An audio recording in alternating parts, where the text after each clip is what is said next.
Hello and welcome to Kushti TV, always the straight talking YouTube channel where my specialist topics are boxing, golf, and I interview people of all interest. Please, before we get into it, press the like and subscribe button. Alright, today's boxing story entails one that I've deemed the real Rocky. Yes, of course we know Rocky the film, Sylvester Stallone, the part-time debt collector, part-time boxer, knocking around, fighting at short notice, winning some, losing some, and the champion, Apollo Creed, comes in and says, that's the man I want to fight, that's the one, the Italian stallion, Rocky Balboa, that's my next opponent. So they get in touch with Rocky, of course. Most of you have watched the film. What happens, he's a bit reluctant. I don't think that'll be such a good fight, sir. He's coaxed into taking on Apollo Creed, and he does so. And the rest we know. Stardom looms from it. Of course, that was a film. It made for a great film, didn't it?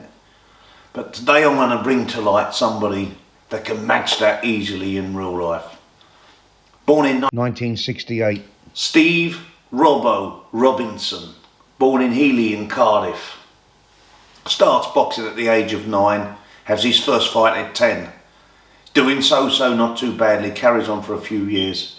Like most teenagers, he walks away into a direction, not sure which direction he wants to go in. He comes back to the sport. He has 25 fights. In 1989, with mediocre experience, he turns professional. His debut, he wins again. He loses his third. Now here's a pattern that emerges over the next 4 years. He literally wins a fight, loses a fight, wins a fight, loses a fight. The hard up, Robinson takes a job packing shelves. So he's now a bit like Rocky, he's part-time debt collector, part-time boxer. Robinson is a part-time store worker, stacking shelves, getting things ready, part-time boxer. He's just almost on the cusp of being a journeyman, if he's not already a journeyman. He's had 23 fights, 10 of them have come without victory. So he's doing okay, but he's far from setting the world on fire. Meanwhile, at the other side of the UK, Robinson's minding his own business, trying to make ends meet. Newcastle's John Davison gets a crack at the championship of the world, the featherweight championship of the world. Ruben Palakis, the champion. So Newcastle's hopes are all set on Davison trying to replicate Glenn McCrory and becoming another Geordie champion of the world. The stage is all set, tickets are sold, everything is done. And to everybody's amazement, the champion, Ruben Palakis, fails an HIV test and he's stripped of his title. Good news for Davis is he's a rightful contender. He can still fight for it. Bad news is he's got no opponent. To this story, they try to get in touch with Steve Robinson. There's a couple of obstacles. They've got 48 hours to go. Firstly, can they get hold of Robinson? Secondly, with a lowly ranked fighter, with the World Boxing Organisation, allow it to go on. Well, the first task gets met. Robinson hit his mother-in-law's house, gets the phone call. He has literally just finished eating pie and chips and he's mopping up the gravy with his last piece of bread. And just like Rocky, he says to his manager, Di Gardner, you're offered the championship, Gardner says, of the world. I don't think that's such a good idea, says Robinson. I don't think I can beat any world champions. He said, I think you can this one. He coaches him in to taking the fight at late notice. 48 hours, he's got to shed 8 pounds. So the pie and chips that he was licking his lips and loving and all the bread has now become his worst enemy. He's got to get rid of 8 pounds. Now of today, the boxing world would not allow it. You have weight checks, yeah? But in 1993, such checks weren't in place. And he was able to lose the 8 pound. He said he felt drained. He'd run in, sitting near eaters, hot clothes, exercising, but he made the weight. Surely now for Davison and the Newcastle fans, this was a prime target to pick up the World Featherweight Championship. Ruben Palacios, a good champion, yeah, stripped of his title, failing the HIV test, only winning just over 50% of his fights, is Cardiff's Steve Robinson. So he's made the weight, and now they're delegating behind closed doors. They've accepted him as an opponent. So the lowly rated Robinson gets a crack at the World Championship. Through the fight, Robinson, he's doing good. But the odd favourite, Davison, is winning with a small points lead. But as they come into the championship rounds, surely Davison's going to increase his lead. Because the weight drain Robinson, not fighting at this level, is surely going to weaken. And to everybody's amazement, he doesn't weaken. He comes on stronger. He wins the latter rounds. Just 7 days before he's stacking shelves, the announcement, the judges are now going to make their verdict.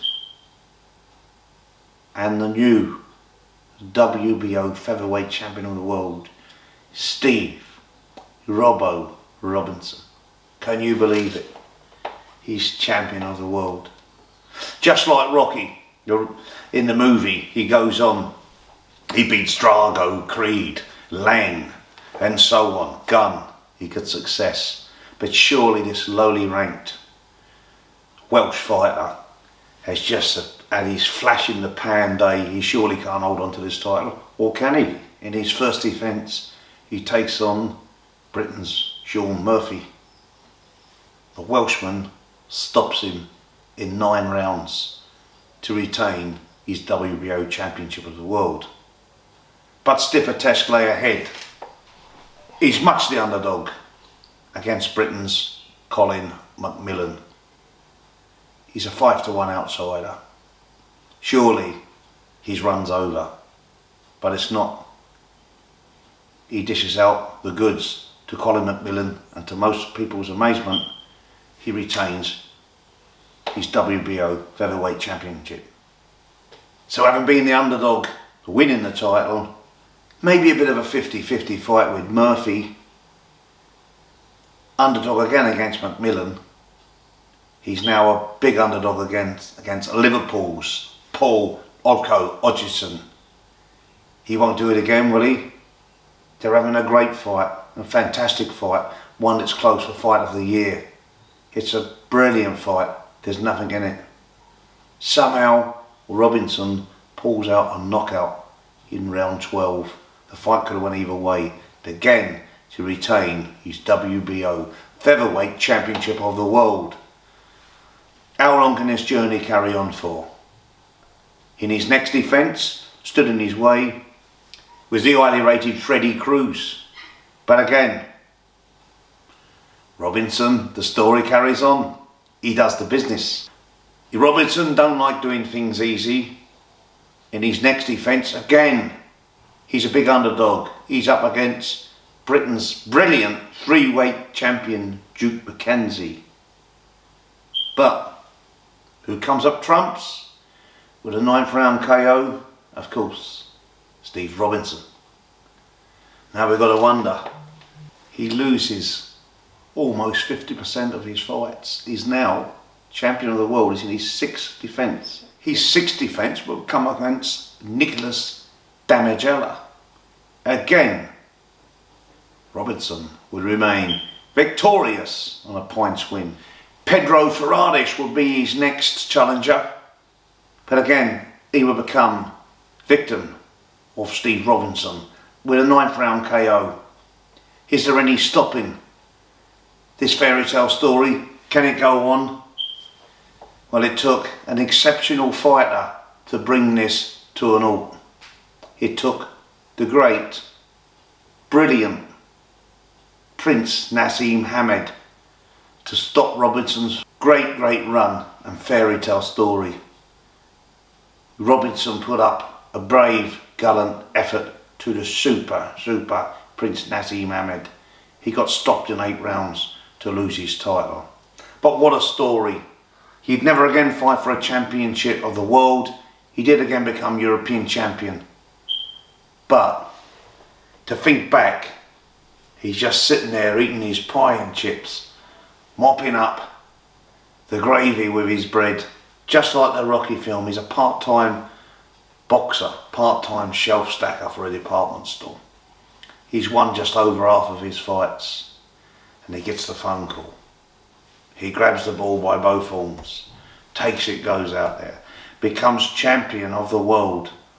Seven successful defences. Who can hold it against Steve Robinson? Now has the nickname of the Cinderella Man. So they compare him to the heroics of Jimmy Braddock way back. But for me, he's the real Rocky story. For me, it's the real life Rocky Balboa.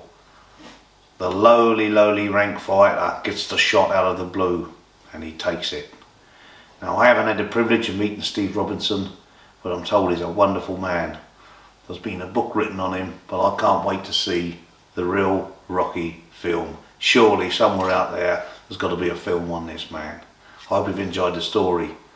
Click and subscribe. Stay tuned next time.